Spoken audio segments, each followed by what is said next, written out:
மேஷராசி நண்பர்களே, இடம் பொருள் வீடு மனை இடமற்ற இடம் மாற்றம் போன்ற விஷயங்கள்லாம் எதிர்பார்த்தவங்களுக்கு அனுகூல்யமாக இருக்கும்.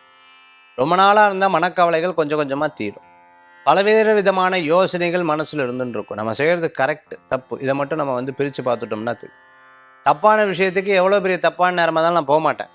ஒரு சரியான விஷயத்துக்கு கெட்ட நேரமாக இருந்தாலும் ஏதோ ஒன்று சரியாக பண்ணிவிடுவேன். அதனால் வரக்கூடிய விளைவுகள் நான் ஏற்றுக்கிறேன் அப்படிங்கிற மாதிரி செயல்பாடுகள் உங்களுக்கு இருந்துட்டு நர்சிங் லைனில் இருந்துட்டு இருக்கிறவங்களுக்கு, அதே சமயத்தில் ஹாஸ்பிட்டல் வச்சுருக்கோம், கிளினிக் வச்சுருக்கோம், டாக்டராக இருந்துட்டு இருக்கிறவங்களுக்கு அனுகூல்யம் தேடி வரக்கூடியது. ரொம்ப நாளாக வெயிட் பண்ணிட்டு இருந்தக்கூடிய ஒரு நபர் உங்ககிட்ட பேசுவார், அது மன திருப்தி ஆவீங்க. வெளிநாடு வெளியூர் சம்பந்தமான பிரயாணம் உங்களுக்கு மன திருப்தியை தரக்கூடியதாக இருக்கும். உற்றார் உறவினர் உங்களுக்கு ஹெல்ப் பண்ணுவாங்க. சில விஷயத்துக்கு பணத்தை பற்றிய சிந்தனைகள் அப்பப்போ மனசில் வரும். இது இப்படி வாங்கணும் இப்படி வாங்கணுங்கிற ஒரு எண்ணங்கள் அப்பப்போ மனசில் வரும். நல்ல நண்பர்கள் உங்களுக்கு ஹெல்ப் பண்ணுவாங்க. சின்ன சின்ன விஷயங்களில் மனஸ்தாபங்கள் கூடவே கூடாது. பிளாஸ்டிக் சம்மந்தமாக, பாத்திரம் சம்மந்தமான, செல்ஃபோன் சம்மந்தமான பிஸ்னஸ் பண்ணிட்டு இருக்கிறவங்களுக்கு அனுகூல்யம்.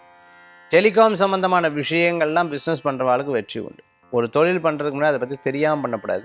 அதில் முதலீடு பண்ணும்போது 1க்கு 100 முறை யோசித்து பண்ணிக்கணும். விரய சனி உங்களுக்கு விரயத்தை கொடுக்கக்கூடிய அளவுக்கு இருந்துருக்கும்.